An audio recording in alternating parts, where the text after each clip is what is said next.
누구든지 스스로 경건하다 생각하며 자기 혀를 재갈 물리지 아니하고 자기 마음을 속이면 이 사람의 경건은 헛것이라.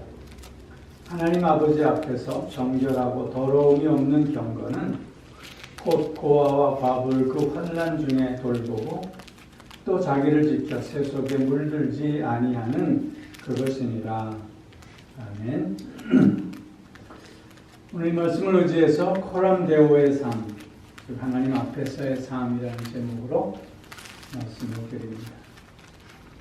바울은 디모데에게 디모데 후서 3장 5절 말씀에서 경건의 모양은 있으나 경건의 능력을 부인하는 자가 있으니 너는 이들에게서 돌아서라, 그렇게 권면하고 있습니다. 신앙생활에 있어서 믿음이 빠져버린다면 그 신앙생활이라 할 수 없겠죠. 마찬가지로 우리의 신앙생활에서 경건이라고 하는 것은 떼어낼 수 없는 그런 용어입니다. 신앙생활의 전부라 할 수 있는 이 경건이라고 하는 말인데, 그럼에도 불구하고 그 경건이란 말의 뜻을 오해하고 그릇되게 사용하는 모습들이 예나 지금이나 계속되어지는 것 같습니다.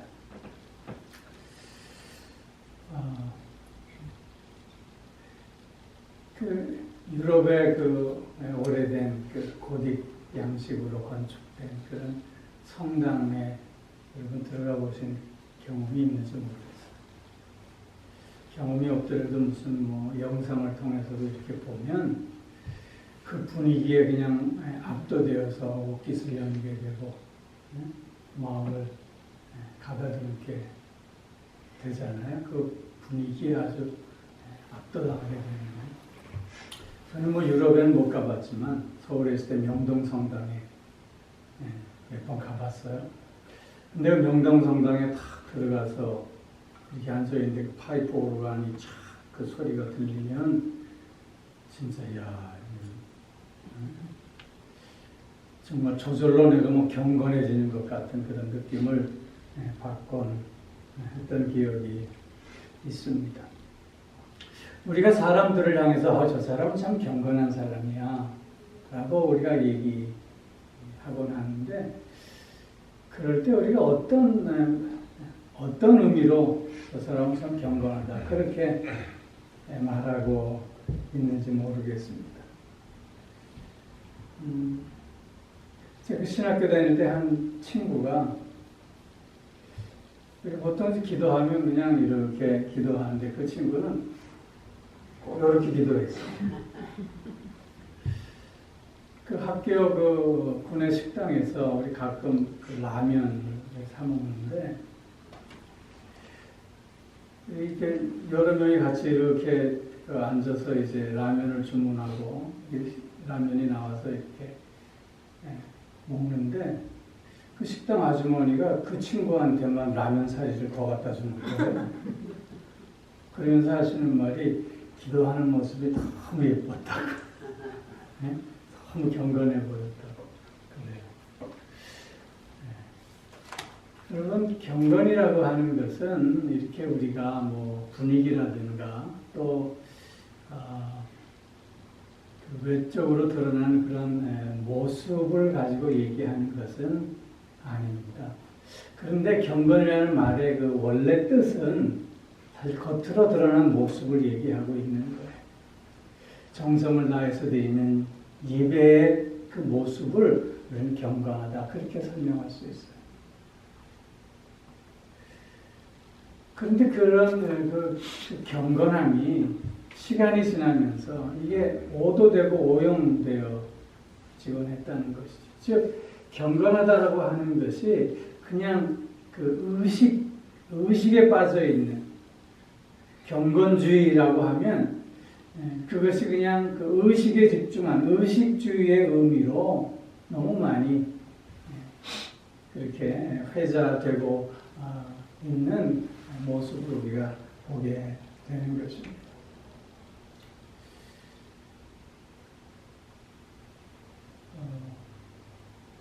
사울에 대해서 사무엘이 이렇게 질책하잖아요. 하나님은 제사보다 순종을 원하신다.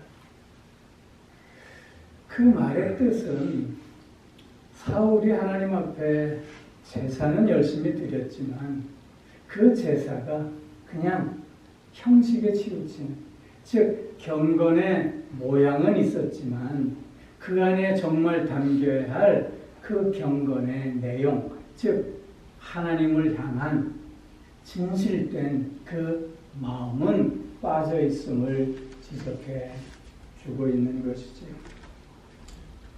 그렇기에 경건이라고 하는 말은 그 사도 바울이 강조했듯이 경건의 모양이 아니라 경건의 능력을 말해야 한다라고 강조하는 것이지요. 특별히 그래서 우리가 경건이다라고 할 때 그것은 단순한 그 의식이라든가 겉으로 표현된 그런 모습이 아니라 삶의, 즉 우리 신앙생활의 본질을 말하는 것이다. 그렇게 이해할 수 있어야 되겠어요. 즉 경건하다, 경건한 삶을 산다라고 하는 것은 그렇기에 다른 어떤 설명보다도 하나님 앞에서 사는 삶이다. 즉 경건은 겉으로 드러나는 우리의 신앙의 행위의 모습들이 아니라 하나님 앞에서 사는 그 삶의 본질을 이야기하고 있는 것이다. 그렇게 설명할 수 있어야 하는 것입니다. 얼마나 성경을 많이 읽고 얼마나 성경을 많이 알고 있느냐, 그것이 중요한 것이 아니라는 것이죠. 얼마나 기도를 많이 하고 있는가, 또한 어떤 은사가 있는가, 얼마나 봉사를 많이 하고 있는가, 그것이 중요한 것이 아니라 내가 지금 하나님의 존전 앞에 서 있음을 늘 확인하고 고백하는 삶을 살고 있느냐, 그것이 가장 중요한 부분이라고 합니다. 경건, 그것은 어떤 종교 생활을 하고 있느냐를 묻는 것이 아니라 지금 하나님 앞에 서 있는 자신을 발견하고 고백하고 있는 것이다 라고 우리가 이해할 수 있어야 하겠습니다. 우리는 사울은 실패한 왕으로 평가하고 그에 반해서 다윗은 성공한 왕으로 평가하고 있습니다. 사울과 다윗의 이 성공과 실패의 차이가 어디에 있는 것일까요? 그것은 다름 아니라 저들이 누구 앞에 서 있었느냐라고 하는 부분에서 차이가 있었던 것입니다. 하나님께서 사무엘을 통해서 사울에게 아멜렉을 치라고 말씀하셨습니다. 그러면서 그 아멜렉 안에 있는 모든 생명을 다 죽이라, 그렇게 명령하셨어요. 하나님의 인도하심 속에 그 전쟁을 크게 성공했습니다. 승리했습니다. 그런데 백성들이 자기 눈에 봐서 좋은 것은 죽이려 하지 않았고 자기 눈에 나쁜 것만 죽였어요. 사무엘이 사울을 찾아옵니다. 그러면서 사울에게 이렇게 얘기해요. 내 귀에 들리는 저 양의 울음소리는 도대체 어떻게 된 것이냐. 하나님께서 이제 사울 당신을 떠나셨다고 그렇게 직언합니다. 그때 사울이 사무엘에게 이렇게 얘기해요. 내가 백성을 두려워하여 저들을 청종하였나이다. 즉 사울이 하나님의 말씀을 어기고 하나님의 명령을 어긴 이유는 하나님 앞에 서려고 한 것이 아니라 백성들 앞에, 사람 앞에 서려고 하는 마음, 있었기 때문이라고 합니다. 이에 비해서 다윗은 어떻습니까? 시편 16편 8절에서 보면 내가 여호와를 항상 내 앞에 모심이요 그가 내 우편에 계심으로 내가 요동치 아니하리이다. 다윗의 삶은 늘 하나님을 내 앞에 모시는 삶이었다고 하는 것입니다. 우리의 신앙의 성공과 실패는 그래서 지금 내가 어디에 서 있느냐 하는 것입니다.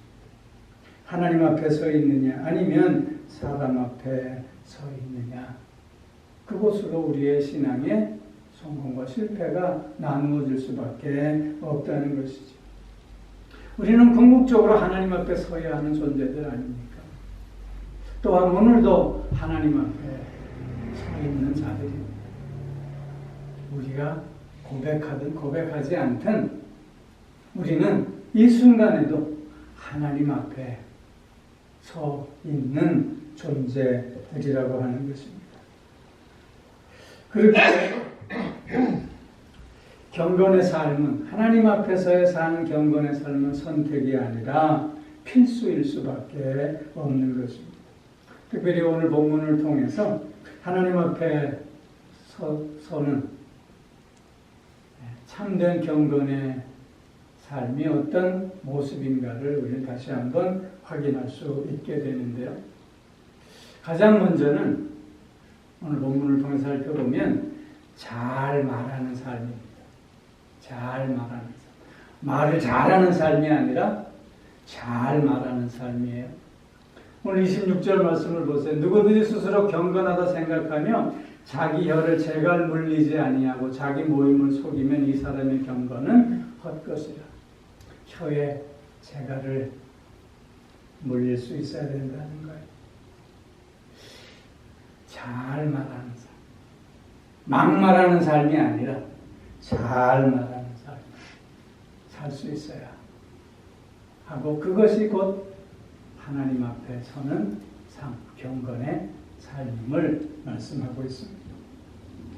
우리는 셋이 혀가 얼마나 무서운가를 다 알고 있지 않습니까?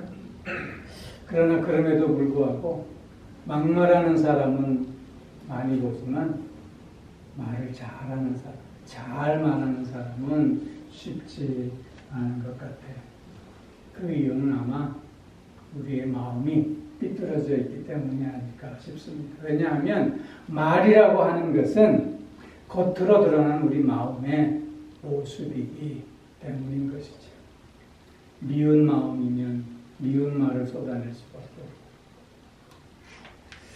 속상한 마음이면 속상한 말을 뱉을 수밖에 없고요.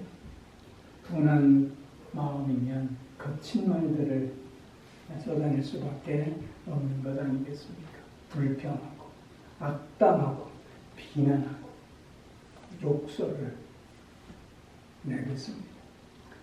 흔히들 그렇게 말해야 성질나는데 못할 말이 어디 있겠냐. 물론 이해는 돼요. 많은 사람들이 그렇게 해요. 그러나 이런 보편 타당성을 내세우며 자기 합리화를 해본들 그것이 신앙인으로서의 합당한 모습이겠느냐 하는 것입니다. 하나님은 없고 사람 앞에서만 서 있는 신앙인으로서 실패한 모습이 아니겠느냐 하는 것이죠. 그 순간 내가 하나님 앞에 서 있는 자였다. 아니, 그 순간만이 아니라 늘 하나님 앞에 서 있는 삶을 살아온 나였다면 그렇게 표현하지 않을 수 있었을 것이다. 라고 하는 것입니다. 관계의 파괴는 작은 말에서부터 시작되어지는 것이죠. 부주의한 말은 우리에게 분란을 일으키곤 하고요. 또한 누군가에게 한 잔인한 말은 그 인생을 파멸시킬 수도 있는 것입니다. 그렇게 우리는 죽이는 말이 아니라 살리는 생명의 언어를 쓰는 자들이 되어질 수 있어야 합니다. 힘을 내세요. 걱정하지 마세요. 용기를 잃지 마세요. 또한 조건 없이 용서할게요. 사랑합니다. 감사합니다. 참 아름다워요. 등등 이런 말들을 우리가 나눌 수 있어야 하지 않겠느냐 하는 것입니다. 특별히 오늘 자기 마음을 속이는 자라 그렇게 얘기하고 있습니다. 자기 마음을 속인다고 하는 것은 사람 앞에서만 서 있는 자들의 두드러진 특징이라 하겠습니다. 여러분 내로남불이라는 말 잘 아시잖아요. 자기를 속이는 자의 큰 특징은 자신에게는 너무나 관대하고 남에게는 너무나 혹독한 잣대를 들이고 있습니다. 그래서 스스로를 합리화하려고 합니다. 그릇되고 거짓된 마음일 수밖에 없어요. 그리고 또 한 가지 자신을 속이는 모습은 과다하게 자랑하는 것. 과다하게 자기를 자랑하는 것은 어떤 의미가 있냐면 남들이 자신을 그렇게 생각해 주기를 바라는 헛된 마음이 있는 거예요. 자신이 그렇지 않아요. 자신은 자신이 그렇지 않은 걸 잘 알면서도 그것을 과장해서 그렇게 자랑하고 합니다. 그러면서 스스로를 속이고 스스로를 속일 뿐만 아니라 남까지 속이는 모습을 보이는 것이죠. 잘 말하는 사람은 늘 그리고 지금도 내가 하나님 앞에 서 있음을 고백하는 사람입니다. 그 사람은 진실을 말할 수밖에 없기 때문에 그 사람은 교만하지 않고 겸손한 자가 될 수밖에 없기 때문입니다. 그 사람은 하나님 앞에선 나의 존재가 귀하듯이 너의 존재의 귀함도 인정하면서 배려하고 존중하는 태도를, 말을 하는 자가 될 수밖에 없기 때문인 것입니다. 오늘도 하나님 앞에 서 있음을 고백하면서 말 잘하는 사람이기 전에 잘 말하는 우리가 되었으면 좋겠습니다. 서로 나누는 짧은 대화를 할지라도 그 짧은 대화 속에서 가슴을 서로 뜨겁게 하는 우리가 되어지기를 소망합니다. 두 번째로 참된 경건의 삶은 드나베의 삶이라 얘기할 수 있어요. 여러분 드나베라는 말 아시죠? 드리고 나누고 베푸는 삶. 오늘 27절 말씀에서 보면 하나님 아버지 앞에서 정결하고 더러움이 없는 경건은 곧 고아와 과부를 그 환난 중에 돌보고 그랬습니다. 어려움 가운데 있는 사람을 돌보는 것이 참된 경건의 모습이요. 하나님 앞에 서 있는 자의 삶이라고 말씀하고 있는 것입니다. 여러분 우리의 신앙인들의 아름다움은 어디서 옵니까? 열심히 예배하고 기도하고 말씀을 묵상하는 데서 오는 것이라기보다는 이웃을 사랑하는 데서 오는 것 아니겠습니까? 그리스도의 향기를 온전히 드러낼 수 있는 길은 우리의 열심 있는 종교 생활이기보다는 너를 향한, 너에게 먼저 다가가는 우리의 삶에서 가능한 것 아니겠느냐 하는 것입니다. 마태복음 25장에서 보면 주님께서 말씀하시죠. 사람들을 둘로 나눕니다. 양과 염소를 하는 것이. 이렇게 나눠놓고는 하시는 말씀이 뭐예요? 이쪽에 있는 사람들을 보고는 너희는 내가 줄일 때 먹을 것을 주었고 내가 목마를 때 마시우게 했으며 내가 헐벗었을 때 옷을 입혔고 내가 병들었을 때 와서 돌보았으며 내가 나그네 될 때 영접하였고 내가 감옥에 갇혀 있을 때 와서 나를 보았다. 그러자 어떻게 대답합니까? 우리가 언제 그랬나요? 예수님의 대답이 뭐예요? 지극히 작은 자에게 한 것이 곧 나에게 한 것이다. 예수님의 이 가르침 속에서 보면 드리고 나누고 베푸는 삶이야말로 하나님께서 가장 기뻐하시는 삶의 모습이요. 하나님을 닮아가는, 주님을 닮아가는 삶의 모습이라고 하는 것입니다. 오늘 본문에 나타난 고아와 과부는 그 당시에 가장 낮은 사회적 약자들이었습니다. 누군가 돕지 않으면 살아갈 수 없는 그런 부류의 사람들이었습니다.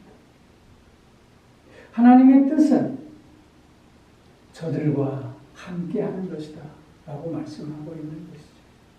진정 내가 하나님 앞에 서 있는 자라면 도움이 필요한 자들과 함께하는 것이다. 그렇게 강조하고 있는 것입니다. 우리가 왜 드나베 드리고 나누고 베푸는 삶을 살아야 하는 것입니다. 가장 먼저는 그 삶이야말로 하나님께서 내게 주신 모든 것에 대한 감사의 표현이기 때문에 그렇습니다. 또 하나는 내가 속한 공동체를 힘있게 하고 건강하게 하고 또한 더 아름답게 하는 우리의 책임의 표현이기 때문에 그렇습니다. 그런가 하면 하나님의 은혜를 더욱더 풍성히 맛보는 가운데 참된 만족을 누리는 삶이기 때문에 그렇습니다. 누가복음 6장에서 보면 주라 그래야 하면 내가 내게 주리니 후히 주어 누르고 어떻게 흔들어서 너희에게 넘치게 주리. 먼저 주는 삶을 통해서 하나님은 그 삶의 풍성함을 더욱더 맛볼 수 있게 하여 주시고 그러기에 참된 만족을 누리는 삶을 살게 해주신다고 약속하고 계시는 것이죠. 또 하나는 드나베의 삶을 살아야 하는 중요한 이유 가운데 하나는 나의 탐욕을 극복하는 능력을 키워낼 수 있기 때문입니다. 나누는 자의 삶 속에서 탐욕이 절제됩니다. 함께하는 삶 속에서 나의 욕심이 내려놓아질 수 있는 것이지. 마지막으로 가장 중요한 것은 드나베의 삶은 우리가 하나님이 기뻐하시는 산 제사의 삶이기 때문에 히브리서 13장 16절 말씀에서 보면 오직 선을 행함과 서로 나눠주기를 잊지 말라. 이 같은 제사는 하나님이 기뻐하시느니라. 선을 행하고 서로 나눠주는 것이 하나님이 기뻐하시는 제사다. 그렇게 말씀하고 있습니다. 거룩한 산 제사로 하나님께서 받으시는 삶이 곧 이처럼 드리고 나누고 베푸는 삶입니다. 그 삶이 곧 하나님 앞에 있는 자의 삶이다. 참 경건의 삶이라고 오늘 말씀하고 있는 것입니다. 마지막 하나 더. 경건의 삶은 구별된 삶입니다. 오늘 27절 하반절에서 보면 또 자기를 지켜 새 속에 물들지 아니하는 그것입니다. 우리의 삶은 세상 속에 있는 삶입니다. 그렇게 우리는 늘 세속화의 위험에 노출되어 있습니다. 이런 세상 속에서 우리는 스스로를 그래서 지켜나갈 수 있어야 하는 것이죠. 여러분, 바다 위에 배는 물속에 잠겨 있지 않고 떠 있잖아요. 그런데 그 배가 물에 잠겨 있다는 건 더 이상 배일 수 없잖아요. 우리의 삶이 마치 그런 삶이어야 하지 않겠는가 하는 것입니다. 특별히 오늘 이 구별된 이 거룩함이라고 하는 것은 앞에 얘기한 그 선하심, 그것과 늘 같이 가는 것이라고 하는 것이죠. 즉 거룩한 구별된 자가 이런 선을 행하는 자가 되어질 수 있는 것이고, 선을 행하는 자가 곧 구별된 삶을 살 수 있는 자가 될 수 있다고 하는 것입니다. 우리가 이 세상 속에 살면서 어떻게 이 새 속에 물들지 않는 삶을 살아갈 수 있겠습니까? 그것은 바로 믿음입니다. 그리스도께서 이 세상을 이기었노라.